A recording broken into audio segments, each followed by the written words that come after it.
Good morning, good afternoon, or good evening, whichever time you guys are checking us out, and welcome back to another episode of Excess Gaming Podcast. We're recording this on the 27th of June.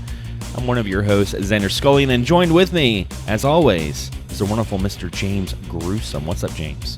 Greetings and salutations, everyone. It has once again been a little bit of a minute. We've really been trying to get back on a regular schedule, but with work, and life, and health, and all kinds of stuff, like things just happened. We've both been trying, and we planned for earlier in the week, and we both forgot. And, we did. And I ended up getting my first COVID shot on Thursday. Yes, I dived in. I'm getting the scanner in my body. You're going to start being magnetic. You're going to start sticking the metal.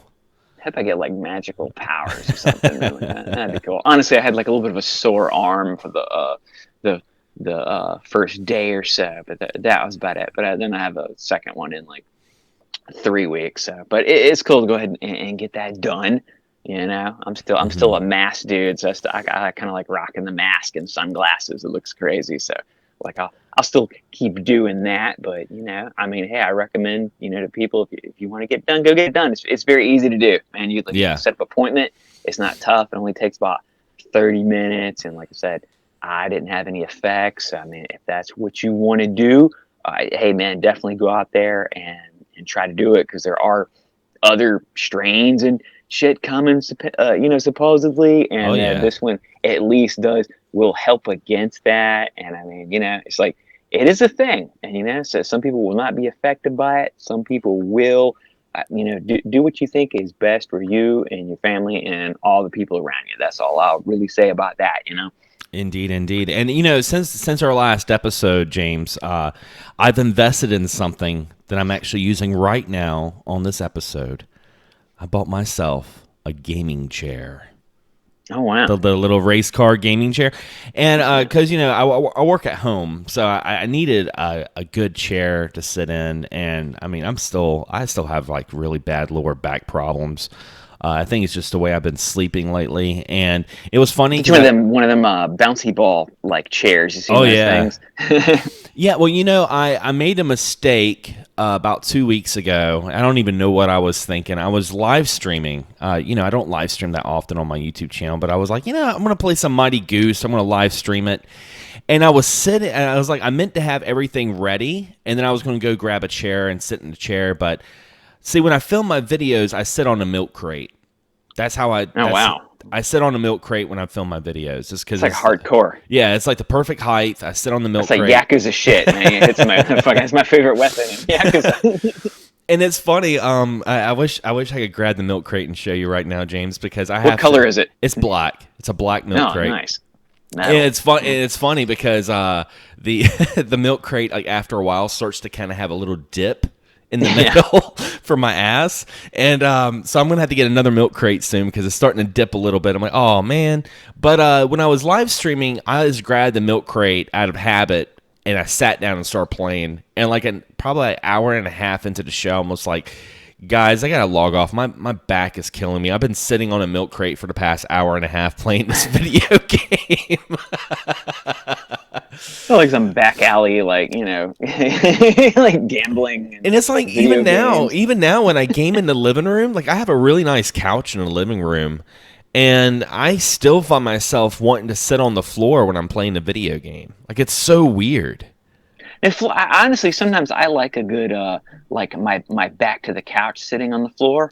Sometimes that's a good setup, and I have a nice, couch with, recliners on both ends. So a lot of times, I'll do that. But, I'm with you, man. Sometimes, I kind of like that floor setup. You feel a little bit closer to the TV. It's, it's just, everybody has their own, kind of preference and what works. Which is, you hear about all these different gaming chairs, and I know a lot of people invest in them and get them, and I always kind of wondered. Yeah, the one I got wasn't that expensive. It was a little bit over $100 on Amazon, so it's a lower tier gaming chair.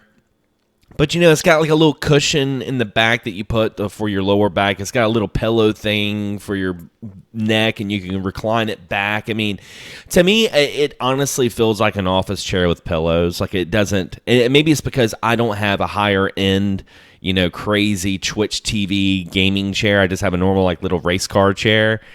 But I mean, it's not bad. It's not bad, especially, for someone like me who works at home that's, always sitting. It does pretty well. But I mean, that's been pretty much the most eventful thing gaming wise for me on this end, has been playing in this gaming chair. I do have some games to talk about, and I do have some news to talk about as well. Last time we did an episode, it was right before E3. E3 is about a week gone now. And I think the dust is starting to settle, and you're starting to get a lot of different opinions on E3. I will say this, though, man. Like, E3 at one time, I remember I used to be really excited about E3, and it used to be one of those things like, oh, hell yeah, it's fucking E3. But honestly, like, the best way I've been doing E3 now is, like, not really going online and just watching the presentations, because the online is such a cesspool of freaking negativity. It's funny. I was like, E3 is the time of the year that everyone complains about it, releases they're initially going to buy for the next 2 years. Yeah, it's usually a time when people usually get excited. Yeah. So many people just like get jaded, and it's like it should be the time to look. It's like, oh, here's all this exciting stuff. But I mean, also can see too from the perspective that lots of times, like, people are looking forward to stuff for the new systems, and people are still having trouble getting the new systems. Yeah. And then sometimes some of these games are on the old system and the new system, and it's like, do I need to get a new system? I kind of think next year will be the year more, the Xbox One X, One X, 2, 3, 4, and the PS5. I think that's really when, they're going to pick up, and hopefully, especially around Christmas time, I think it would be, way more, conducive for those companies to have these systems out. And, we do understand, with everything going on, and, getting the, equipment and getting them made. But, people, want the systems, and you really need to be able to get them in their hands. And I think that's when the new generation is really going to start. Will probably kick off, more, hopefully, like I said, Christmas and into next year. I did notice that a lot more people have been getting the PS5 and Series X lately. I think they had some more shipments out. I've been seeing a lot more people post, be like, "Oh, I finally got a PS5. I finally got a Series X." So it's slowly turning. It's slowly going. It's just been a freaking roller coaster if you want to jump into a new generation of gaming. And E3 had a lot of good announcements. I honestly, the stuff that really excited me, I'm really excited, and I haven't bought it yet, but there's a new Worms out on the Switch. Really? Yeah, I freaking love Worms. And it was funny because my girlfriend loves Worms. Like, she really likes that game. And I remember probably a couple weeks ago, we were talking about games, and she was like, man, I really liked Worms Armageddon. I'm like, oh, I can put that on the Pi. So I went and put it on the Pi, and we played that, and then like a couple of days later, boom, E3 happened. They're like, there's a new Worms. So I'm going to get the new Worms so her and I can play that. And, of course, they announced some Zelda stuff for the 35th anniversary, and some people were really excited about it. Some people were just kind of like, well, is that it? Is that all they're going to do? I like the freaking Zelda Game & Watch. I'm not going to lie. That thing looks freaking rad as hell. Definitely, a step up. Like, I thought the Mario one was cool. Those are, kind of little tchotchke things that, I do like. Sometimes I'm like, I don't really want to justify, paying that for this one game. Whereas, like, if I saw it in the store, it's like, yeah, I might pick it up. Don't know if I'd order it, but the Zelda one, it's Zelda 1, 2... And Link's Awakening. Link's Awakening. Does it have Link to the Past on it also? No, it's just... oh, okay. Yeah, it's just Zelda 1 and 2 and Link's Awakening, and a couple like little Game & Watch mini games. And there's going to be little Easter eggs, just like the Mario Game & Watch had little Easter eggs on it. And I got the Mario Game & Watch, and do I play it every day? Absolutely not. I mean, I bought it for my birthday last year actually. And I played it for a little bit, and I just have it sitting on the shelf. It's a collector's piece. It's meant to be like a little knick-knack doodad you buy that might bring up a conversation, Yes, definitely. It's like, it looks cool. It's a nice little piece. It's a throwback, to those old Game and Watch systems. And like I said, I still think it's very cool, but I think they really did step it up with the Zelda one. I mean, you're getting, three great. I mean, I'm not the biggest fan of Zelda 2 just because it's fucking hard, but it's still nonetheless it is still three great games, and I think that's definitely more of a bargain for the price. Getting those, and like you said, with a couple little extra things on there too. Yeah, Still very cool. and honestly, I mean, like Link's Awakening alone is enough for me to get it. Because I mean, I really like Link's Awakening a lot. It's one of my favorite games, one of my favorite Zeldas. So that would be the one that will be like, all right, I'm gonna get that. 'Cause that'd be cool. And also, of course, they announced a Zelda Breath of the Wild 2. That was a thing. And they showed a new trailer for that. That looks really good. And that's coming out in 2022. And they announced, of course, new Metroid Dread. Let's talk about that. I've been talking about that a little bit on my channel, actually. Yeah, I've seen those. I mean, that's something I think many of us have wanted for a very long time. You've had Metroid Prime has just been, caught up and, had to be redone, and, who knows what's going on with that. And I mean, Metroid Prime, yes, is very cool, but for many of us, we like that old traditional, Metroid. Going back to the original, super. Gotta love the, and some people might not even, know about still the Zero and Fusion, which I do believe are available on the Switch. Unfortunately not. I think they're on the Wii U, maybe. Well, I was actually about to say, because of the release of Metroid Dread, the Wii U has almost had this resurgence of downloads. Like, everyone's been going back and downloading Metroid Zero Mission, Super Metroid, Metroid Fusion. I mean, the only old school Metroid that you can really play on the Switch is the original Metroid and Super Metroid, which yesterday and the day before, I started Super Metroid, because I hadn't played that in years. It's been so long since I went back and played Super Metroid. And let me tell you, that game has aged like fine wine. Like, I think you can agree, James, there's sometimes those games that you play that are like the old school games, like retro games, and you can kind of play it and you enjoy it, but you can feel the time that it came out, like, oh, this is totally like from the 90s. Maybe due to a primitive camera angle or the control scheme. Maybe you're playing a game with tank controls, where like Super Metroid, it felt like a game that could have came out yesterday. Yeah, and I mean, it's still one that definitely holds up. It's still one I've never beaten. I played it a couple years back, and I think I got up to like Craig, and he kind of kicked my ass. The game's very cryptic. I had to look up a guide. I hadn't played it in so long that I forgot so many secrets and so many different ways to get in the power-ups and stuff like that. So it was kind of nostalgic for me. I was like sitting there with my laptop beside me, sitting on the couch, playing it on my television, playing it on the Switch, sitting there looking at my laptop like it was an old school strategy guide. And then that made me think, I'm like, you know what I would really love for Nintendo to do? And I'm surprised they haven't done it.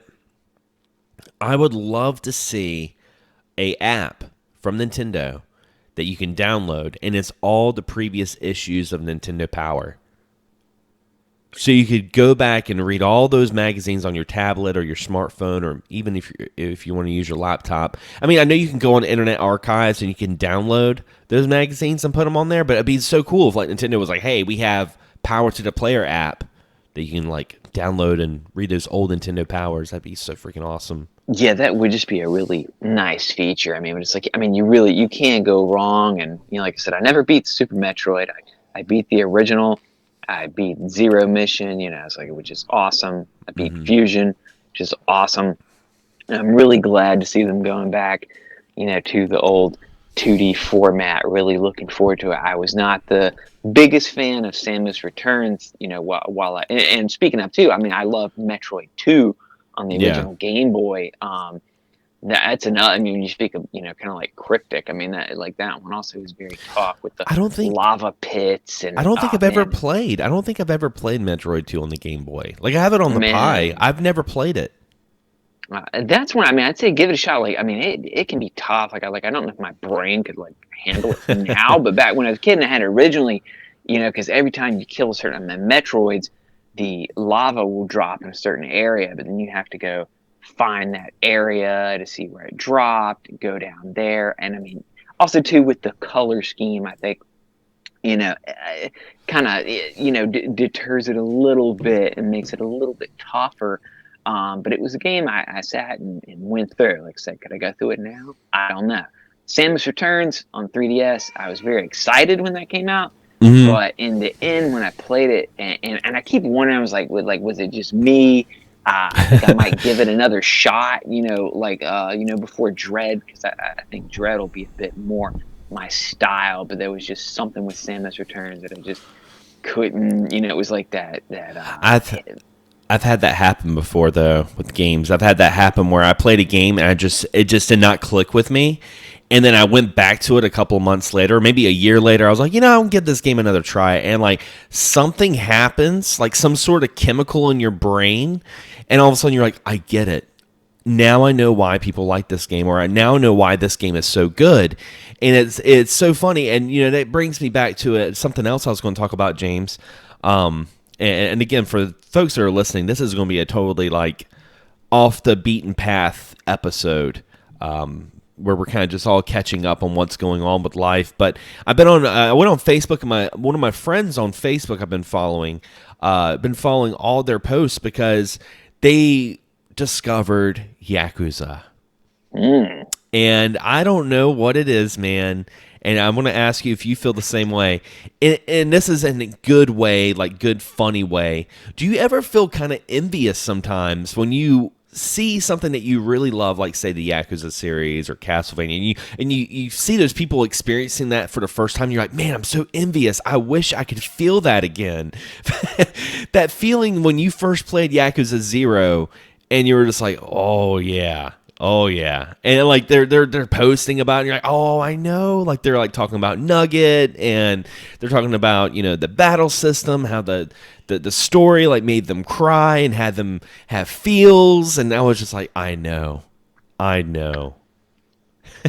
I love it. Like I loved seeing. It was something I championed for so long. Because I had those memories going back to 2005 when it came out of this game that I just found. There's just kind of this random weird game that you wouldn't normally think maybe we would get, and it was something that just it caught me, and I loved it, and to see this resurgence, like I said, I almost think it's a bit of a overdose at times. Yeah, because I mean, we got the new Judgment coming out, I believe, in a couple of months. Judgment 2. I mean, Judgment. I mean, you had Zero, you had the Kiwamis, you had all the re-releases, all the ones that a lot of people missed, but it's also cool the fact that they when they got into it, that they could go back and play all these other ones also. But I mean, I see a lot of people, man. I mean, they go through them and knock them out. Like my journey was spread out over many years, and I don't know if it would have been exactly the same, because like I had to wait in between some very long time, especially for 5, because that Oh one almost yeah. never came out, and to see it go on and to see it extend, to go into Judgment, to go into the Like a Dragon series, to have all these different ones, and it's just it's so much. But I'm glad to see that people aren't really getting tired of it. I mean, they seem to really keep going. I mean, they go from game to game, and I mean, I think that's just that's awesome that it's out there, and it definitely seems like it's a series that's here to stay now. Like it It's finally found definitely its footing after many years. Like it's yeah. finally picked up. And it's definitely like I will say RGG fatigue is a thing. I mean, because I've had it before where I went like balls deep into like Yakuza, like after 0. I mean, you guys got to understand, for some of you folks that are listening that haven't been following us since we first started. When we first started in 2012, James was talking about the Yakuza series as a scholar long before 0 was even announced.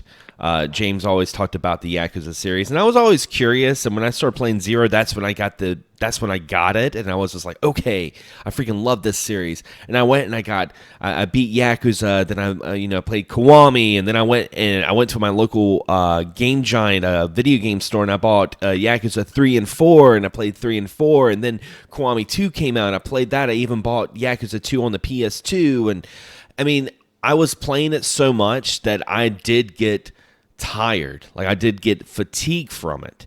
Now, I don't want to say as I got fatigue as if it was a bad thing. Like, I was like, oh, I'm done with the series, because obviously I still love the series. But I had to take a little bit of a breather. I had to be like, man, I'm getting a little overwhelmed a little bit. So it is kind of crazy to see some of these people that are just like going through them like a freaking old lady reading romantic novels or something.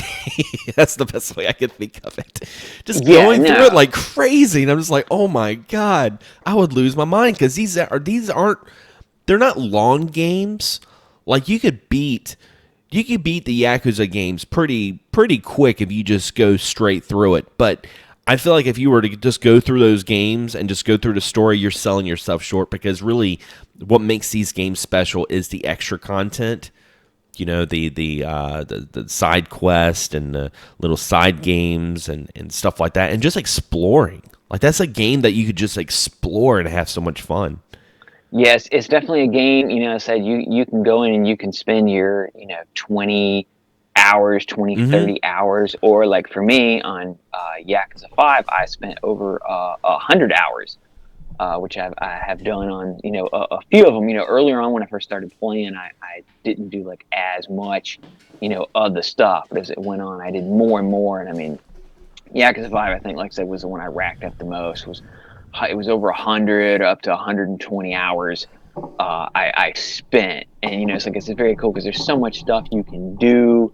And like I said, but it's up to you, and there's so many things that you don't have to do. If something's frustrating, like that stupid slot car racing, just skip it, But if you want the full experience, I mean, there really is, so much, and there's so many different varied gameplays. Like I said, you have the arcades, you have the fishing, you have the cooking, the eating, just the fighting, the gambling. There's the underground fight clubs. I mean, it really has just so much to it, to where you can have one game and spend so much time, or except you want to take the shortcut, you can burn through a bunch, and maybe you'll go back and and redo and find some of the extra bonus ones. Because that's one thing with the Kiwami series that was really great, was it actually lets you know where the extra bonus things were. It was very timed release on the old ones. And I think that's why, I missed a lot, because you really had to catch them at certain times. Especially in 3, I didn't realize, when I played 3, I was like, wow, there's not a whole lot of extra content to this one, But it was because a lot of it was time sensitive, and you had to be at the right place at the right time, walking down the alleyway, and all of a sudden, some guy's like, "Ooh, there's something going on," And I think as time went by, with that series, they figured out that a lot of people really love the side missions and really love the side content. And they're like, okay, well, we're going to make this a little easier. Because, I mean, even now with, say, Like a Dragon, you have icons that pop up that are like, okay, these are your side quests. These are the side things you can do. They kind of celebrate a little bit more now than they did, during, the PS3 era with Yakuza 3. Yeah, like I said, Kiwami really started that, because that lets you pretty much catch every bonus mission if you wanted to. Like I said, we're on the first one. It would, you go back to PS2 times. Like I said, it was very timed release, that right time, right place. You might have to look up some stuff you miss, and it's gone. So there's a lot of things I missed. So going back to the Kiwamis was cool, because you could really catch everything if you want to, and that's where so much of the humor and wackiness, because I mean, it is a fairly serious storyline, but it does have a lot of humor and goofiness, which really is played out in those bonus missions, which are just insane. Yeah, I explained it to my girlfriend, because I was telling her about the Yakuza series. and I was like telling her about, you know, the story, and I was telling her about, you know, the criminal writing. I'm like, oh, it's so freaking good. I'm like, okay, it's like watching The Godfather with Simpson segments. Yeah. That's what it feels. It feels like a mixture of The Godfather meets The Simpsons at certain area. And I'm talking about old school Simpsons. I haven't watched Simpsons in like probably a decade. But, you know, when I think of The Simpsons, I think about the, you know, back in the 90s. But I don't know where they're at now. But yeah, I mean, that's the best way to describe it, because I mean, you're going through this story, you know, where, you know, there's like an empty plot that triads and Korean mob is fighting with the Yakuza, and there's a big conspiracy with battleships, and all of a sudden you're helping this guy wearing a diaper trying to, you know, trying to like do certain things. That's really that's what this game's all about. It's so weird. Yeah. Your And father, like you said, yeah, your adopted mob father is being framed for a murder, but hey, you need to go and help someone catch some crawfish. and at least there at the end, like great. I mean, great crime story. And actually, I have I can't remember the title. I have an old Yakuza movie from the '70s I bought. Which, you know, that kind of got me into more of the Yakuza cinema. I still recommend the Outrage series. There's 3 of them. One of the guys that directed, I've mentioned before, Beat Takeshi from Takeshi's Castle. He had a Famicom game back in the day. He's actually in Yakuza 6 as a character. He directed the Outrage series and some other ones. But this one Yakuza movie I have, actually, it's 3 stories. It's like an anthology. And one of the stories is about 10 million missing yen. And I was like, yeah, wait a minute. I'm like, hold on a second. I'm like, and I haven't watched it yet, but like that just really caught me, because that's one of the whole big plot points of Yakuza 1 is this missing money. And I'm like, yeah, hold on a second. I'm like, is this, you know, related? Did they take a little bit, you know, from that? And there's also a great series, Battles Without Honor and Humanity, which is also from the '70s with some of the earlier Yakuza movies. There's like 5, actually there's about 8 of them, but they actually are based on books of an actual Yakuza guy. oh wow, And you know, they were all kind of based on real life. You know, it kind of starts, you know, after the war, how things start off. You know, it's definitely it's set in a bit more olden times, you know, than as far as like the Yakuza games, you know, now. But I think that's very cool. It's like you said, there's lots of movies, you know, out there too. Like I said, if you dig the games, there's definitely a good selection of movies you can check out too. yeah. It's definitely like I said, it's definitely a series that's very obtainable now. They actually have a lot of sales. I think right now, Like a Dragon is free on Game Pass, so you can get it on Game Pass. Yeah, So yeah, that's really cool. Sorry, I'm fixing. and that's one that if you're, you know, a bit more into the RPG style, if for me it was one. It honestly just made me want to play the regular one. You know, I'm not too big into RPG. It was fun. It was cool. It still has all the same elements of it, but I really want to physically hit the buttons and punch people in the face. That's just a little bit more my style.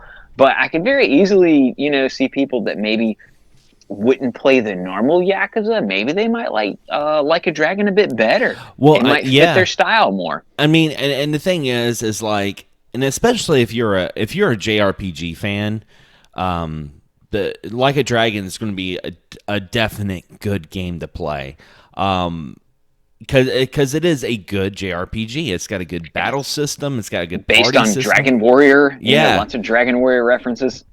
yeah, there's a lot of references to old school JRPGs and stuff. I mean, it's a good game. I mean, I personally I do prefer the older Yakuza's, like the more beat 'em up action. I do prefer that a little bit more, but I did think that, you know, as an RPG fan, I thought Like a Dragon was pretty good. Like, honestly, I hope they do split it where we have a Like a Dragon series that's all like the JRPG stuff, and then we have, you know, the Yakuza series, which is, you know, It is Yakuza. good to have the option, because like I said, you can't, like I said, Judgment is more like Yakuza, and you don't want to keep constantly putting out the kind of same, I mean, it can be a little repetitious, I mean, the stories and everything are different, the side stuff is different, but it's still going out there beating people up to where they'll like a dragon gives you something different. Kind of like Resident Evil, how they have their different series. We have the 7 and 8 with the first person. Yeah. We have, the remakes. We have the whatever that other one I like is on the that was originally on the Wii U and The 3DS. Revelations. Yeah, and then you have that series going I too. think it's good. I think it's good too with as many releases as they put out. Because I mean, you really think about RGG Studios since 2016, they've been consistent about putting 2 games out a year.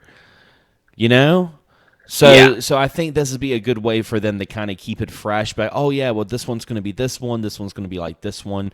I mean, because yeah, Judgment's almost like taking the helm of the old school Yakuza, but add a little bit more noir to it. I mean, there's a little more mystery added to it. It's more of a mystery kind of game than action packed. But I think that would be a good way to kind of segue with that. And I mean, it all takes place in the same universe, so we could possibly have a merge with Judgment and Yakuza. I mean, we could see, after Judgment 2, we could see Judgment 3, like a Yakuza. I still wonder too about some of the old. Sometimes I still hear rumors about the releases of the Kenzan Mm-hmm. and the other one because it was too based in the samurai period, kind of Yeah. based on Musashi. I have one of them, and like I said, it's hard to play if you enjoy the story because, like I said, it is all in Japanese. But Yeah. I would love to see an English translation pack of those. You had some PSP ones. I don't really have high hope Like the for Black those. Puma or whatever they were called. Yeah, Black Puma, Black Tiger, something like that. I don't have high, and those were not Kiryu. That was somebody else. Yeah, and whereas like in the Kenzan and stuff, you're kind of Kiryu, but he's like Musashi, but it's still a different time period. Like, Yeah. kind of have high hopes for those maybe coming out eventually. PSP, not so much, and I mean, that's okay. But with the resurgence, and how many people love it, I would love to see that samurai style. Plus, too, with all the Ghosts of Tsushima and Sekiro, and we have a lot of these samurai games. Mm-hmm. I think it'd be a perfect time to have that samurai period Yakuza game come out, and then a lot of us could get to play them. They were PS3. Actually, that was the first PS3 Yakuza was Kenzan, and I can't remember what the other one's called. But actually, like I said, I have both of them, but they're very hard to play. Yeah, because I mean, it is a very like text-based game. Yeah. There's a lot of story, and I couldn't imagine playing. I couldn't imagine playing that in Japanese. I mean, I mean, I know there's like the translations that you can go online and kind of read translations while you're playing, but I don't know how people can do that. I know people who have like went and played and beaten a game in Japanese.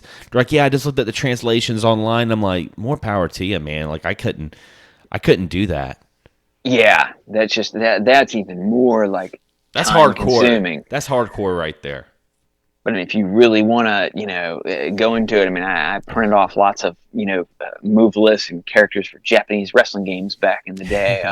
But that was also 20 years ago, and I had a lot more patience. Well, that's a good segue right there, James. Have you seen the new footage of the ACW wrestling game?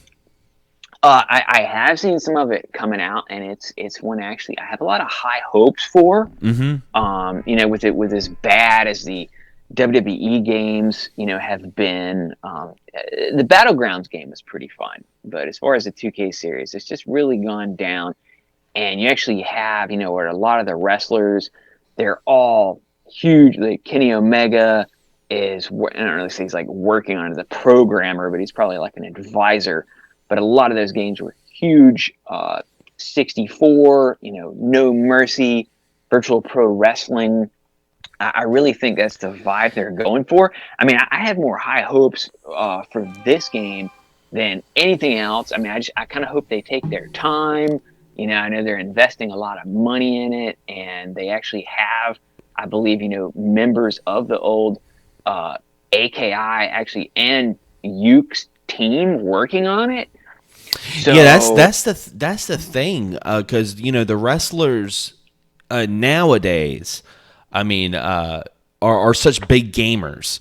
I mean, a matter of fact, I mean, I remember I was on Twitter and Cody Rhodes, you know, he had a whole video that he uploaded on Twitter of he was like, "Hey guys, I just got my GameCube modded for component cables, and I had to switch so I can play region free GameCube games. I can play Japanese GameCube games."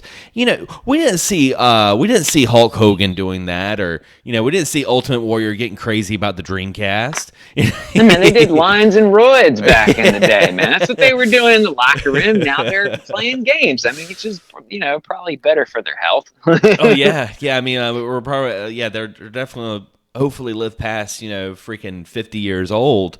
I mean, it's sad to say. I mean, the old school wrestlers pass away so young from all the damage they had over the years. But I digress. I mean, we have a new generation of wrestlers who grew up playing wrestling video games. So, you know, if they have their hands in the pies, I could see some really good resurgent, you know, old school wrestling coming back to the video game world. I mean, because you think about it, man, back in like the late 90s, I mean, we had some of the best wrestling games that ever came out. Matter of fact, the N64 this week, I believe, turned 25 years old. And when I think about the N64, as much as people think about Mario 64 and Mario Kart, I think of wrestling games. I think of WCW Revenge. I think of WWF No Mercy.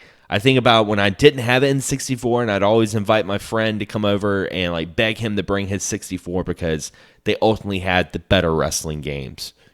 Yeah, you go rent. We'd always rent it, extra controllers. I mean, that was just the time. And even going on, you know, we had that cool time period where like every system had a different game, Mm-hmm. which I don't really necessarily think we'll see that again. I mean, we are Yeah. going to see, you know, more where we'll have the WWE, and apparently they're going to definitely try to step it up this next version, and hopefully they do. Because the end, you just want a fun game. Like I said, I have super high hopes for the AEW, and you got games like Retromania, you know, which is that old school style, but I think is that one still super is some of the most fun actually I've had on a wrestling game Such a good in a game. while. And it's all Good game. about fun. It's all about kind of pick up and play. You don't want anything too super complicated, and I'm really hoping, you know, AEW like knocks it out of the park, and I think that could only be good for their company because, you know, people that grew up on those games that maybe fell out of wrestling, they see a game that's like, oh man, that looks like, you know, No Mercy, or, you know, even the old SmackDown games, and they play it, and that might even draw them into watching their products. I mean, you know, I Yeah. think it's a really good kind of a sales pitch in a sense. So you're going to get the gamer crowd, and you might even draw some people back into watching.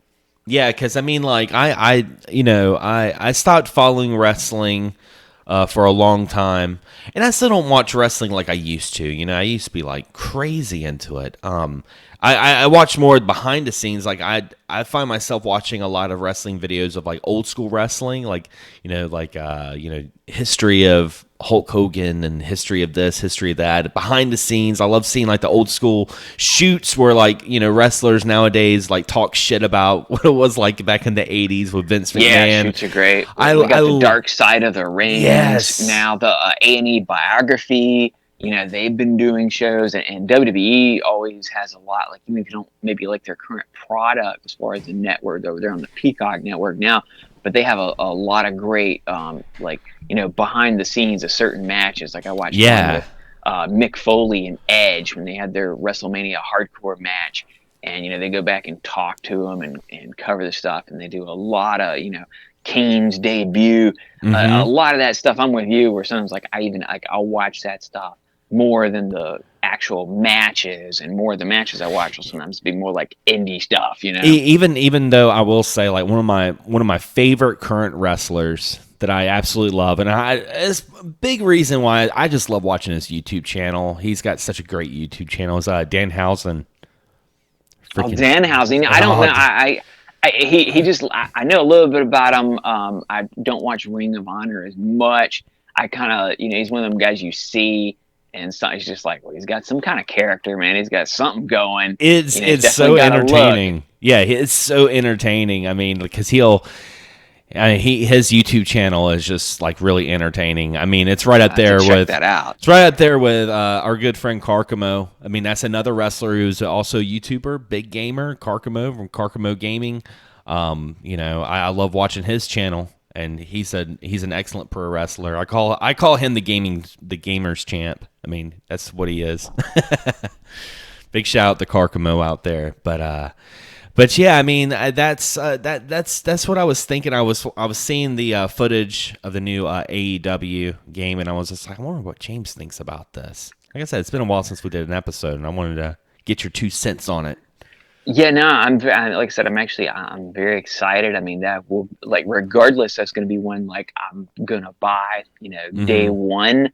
And I have high hopes for it, and I kind of hope I'm not let down, but I don't think I'll be because, like I said, as we say, those guys are really into gaming. They grew up with it. A lot of them are around like our age, slightly bit younger.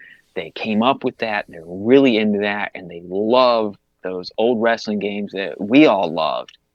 And if they can get some, conglomerate, like I said, if you got the old, SmackDown team back when it was fun, you get the No Mercy, you actually got guys from these groups working on these games. I mean, I don't see how I can fail, honestly, at this point. Yeah. I would just like shed a tear or so, like if it was horrible. I mean, I don't think it'll be. Yeah, I think the video games had a big push back during the golden age of wrestling back in like that late 90s, early 2000s. I feel like the video games really helped with that as well because you had the younger generation that was just like, "Oh man, I love video games and wrestling's cool and I'm going to check this out. Now I'm going to start watching, the glorious Monday Night Wars of WWE and WCW Nitro, Raw and Nitro Monday nights were just something very, very special. And I would love to see that come back. I'd really and it really extended, like I said, into the games, going from seeing,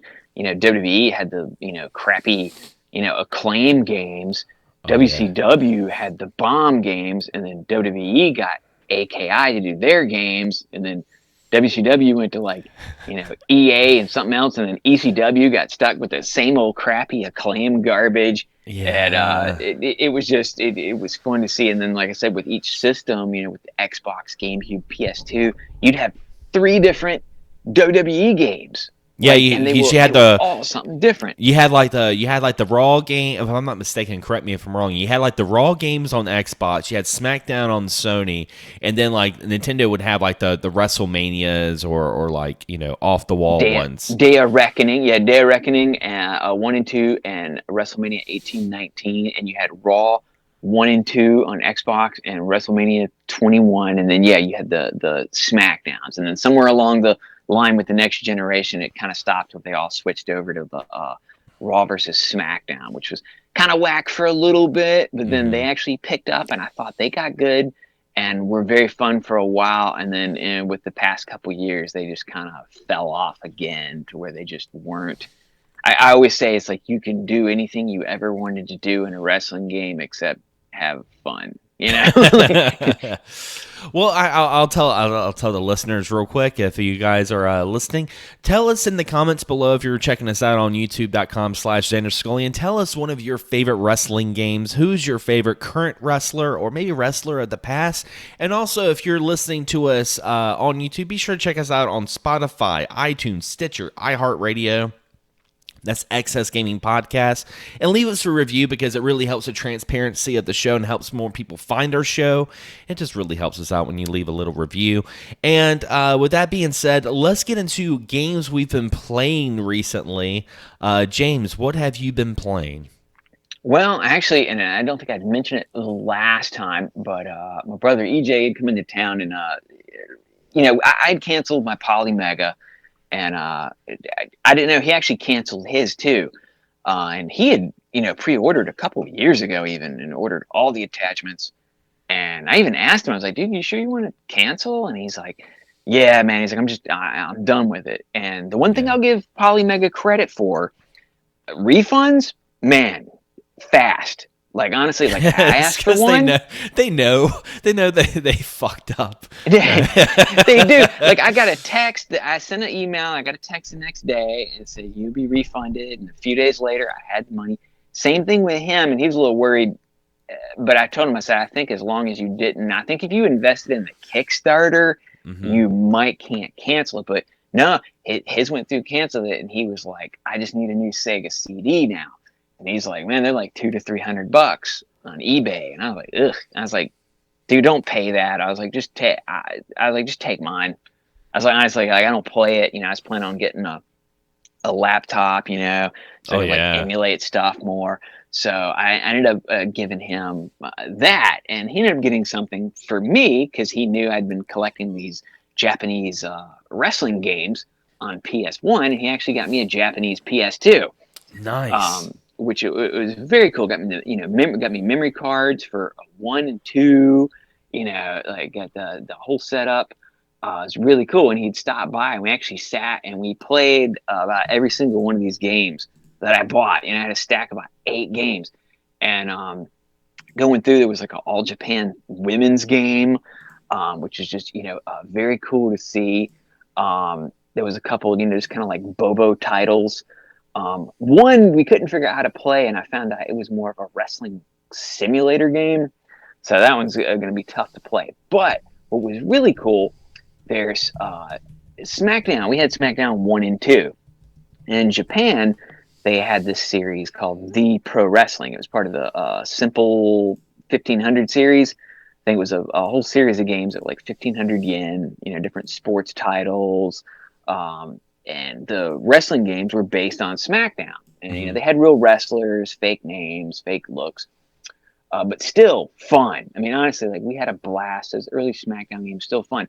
What's really cool, though, I found out watching some like little Let's Plays and stuff online was The Pro Wrestling 2 actually has in Japan, Fire Pro had always had the death match stuff. So The Pro Wrestling 2 actually has barbed wire matches. It has exploding ring matches. It has Inferno matches, Oh which wow. we didn't see on SmackDown until possibly about 10 years later, 8 to 10 years later from this came out. And it even has options like you can have a concrete ring for some reason. And like, I mean, it takes off way more health than your body slam. Like, we didn't actually get to try these out because we didn't know it was on there till after.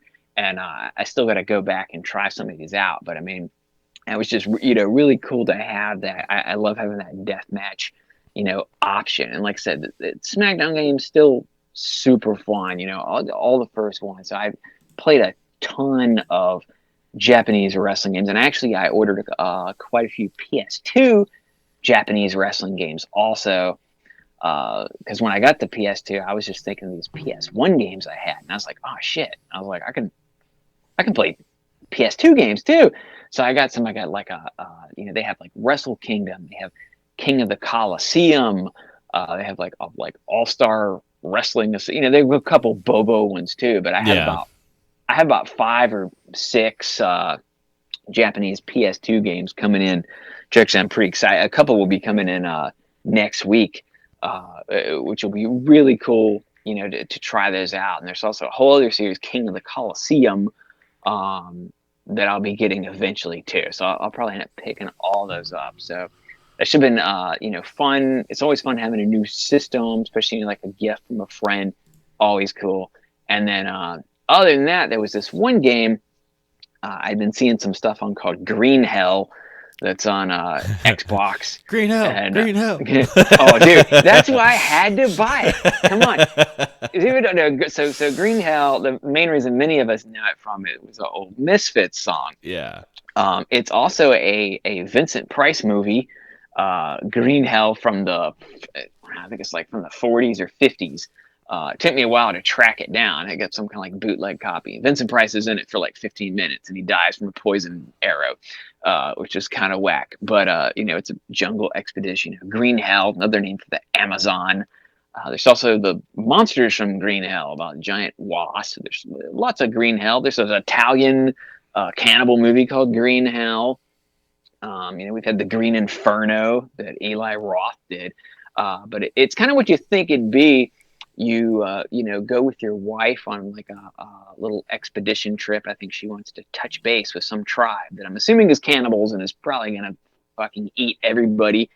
But I had to get, like I said, it was $25, and it really seems a bit more of a survival game. One of those ones where I think you have to.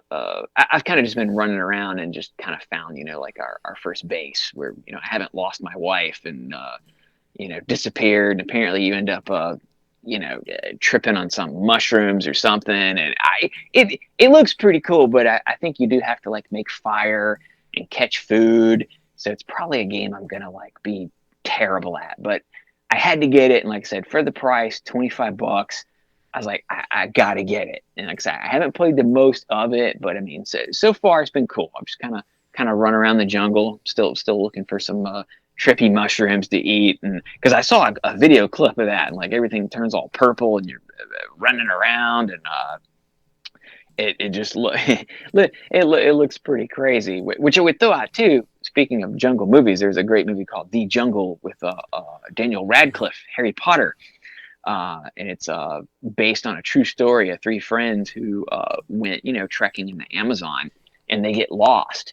And this game made me think a lot of that, because at some point, Harry Potter, he either eats some trippy mushrooms or he gets stung by like some kind of bullet ant, and he just like starts tripping out. And I mean, it's kind of brutal, movie. It's tough to think, of actually if you were in that situation, of getting that. And like I said, this movie is based on a true story. Wow. How much of the movie is actually true, I don't know. Not all of them made it back out alive. I know it was on Amazon Prime. I really enjoyed it. If you like any kind of, just Lost in the Jungle kind of shit, like it's a really great movie. It's one I would watch again. I really dig Daniel Radcliffe. Like most of his movies he's done, I've really enjoyed. And he does some weird stuff, going from the Harry Potter kid to just doing this obscure like Swiss Army Man, where he's like hanging out with a corpse on a island once again. And he's got one movie where he's got he wakes up with guns instead of hands. I can't remember the name of it, but I mean, that was pretty wild too. I mean, he's also been in some of the newer Hammer movies, like the Woman in Black. I dig him, dude. Like if I see Harry Potter in some shit, man, I'm probably watching it, Huh. But that's about the extent. Like I said, lots of wrestling and Green Hell at the moment, and then also movies.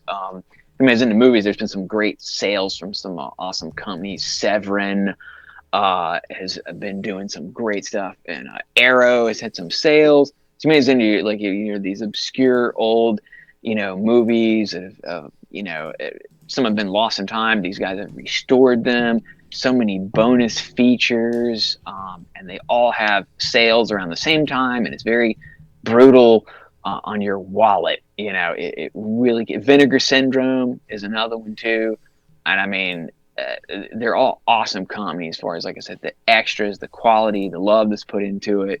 So like I'd recommend, if you're into movies, check out those companies. Severin also has a podcast where they talk about a lot of their upcoming stuff and any sales. And it's a summertime's really good time to check out movie sales. Criterion is having a sale coming out sometime soon, and I've really been into collecting movies more and watching those. So that's been about it for me. Yeah, for me, I bought the new Alex Kidd, or not? It's a new Alex Kidd, but it's a remake of Miracle World. I got that. I actually ordered a European copy on online, and I'm actually still waiting on it. It hasn't came in yet. I need to track the shipping. I don't even think it's in America yet. I think it's still going through customs. But I ended up getting it digitally as well on eShop because I was like, I don't want to wait for this game. I want to go ahead and get it. And it was on sale for $17.99. I'm like, well, why not? So I went ahead and got that. It's fun. I did a review of it. You guys can check it out on youtube.com/XanderScullion. You guys can watch the review for that. I gave it a 7 out of 10. I thought it was pretty good. It's definitely tough. I'd always remembered Alex Kidd games were always kind of challenging. Yeah. They're always kind of challenging, and this one is definitely no easy walk in the park. So I got that. I got since the last episode, I got Mighty Goose, which is a really fun running gun shooter. It's like Metal Slug, but you play as a goose inside of a mech suit.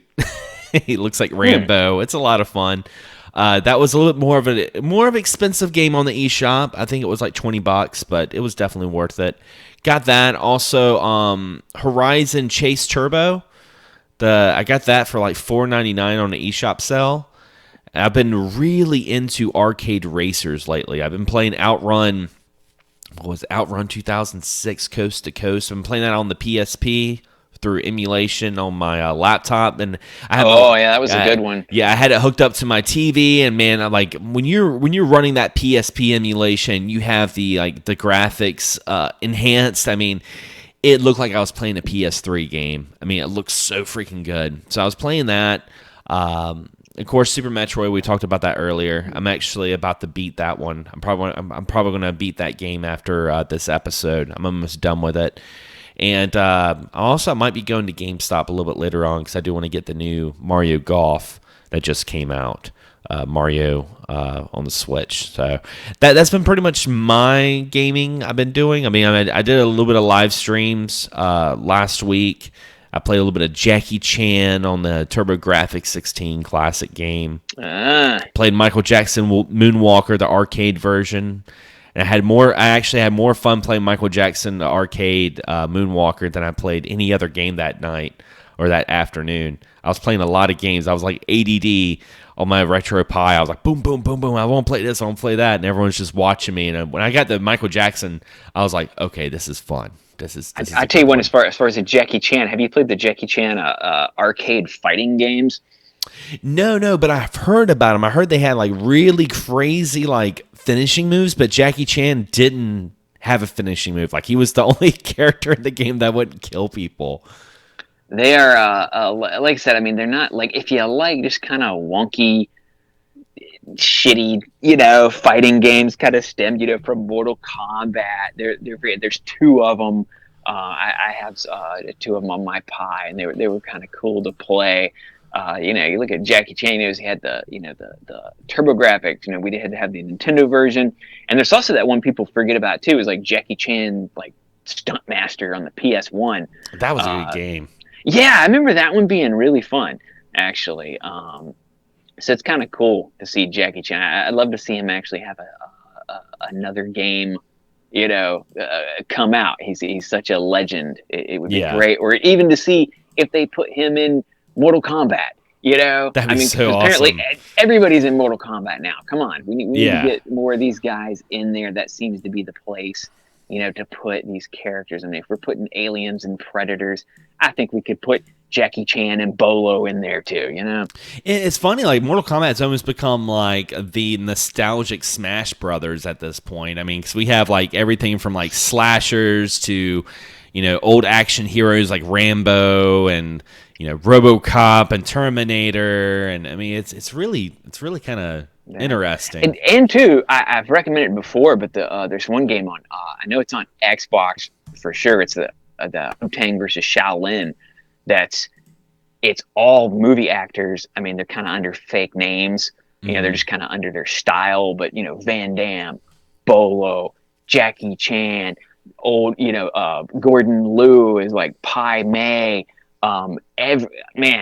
Almost about anybody you can think of is on there, and it's there's no fatalities or anything like that, but it's just it is one of the more fun times I've had with a fighting game, just because like if you grew up watching these movies, I mean, of course the Bruce Lee guy is on there too.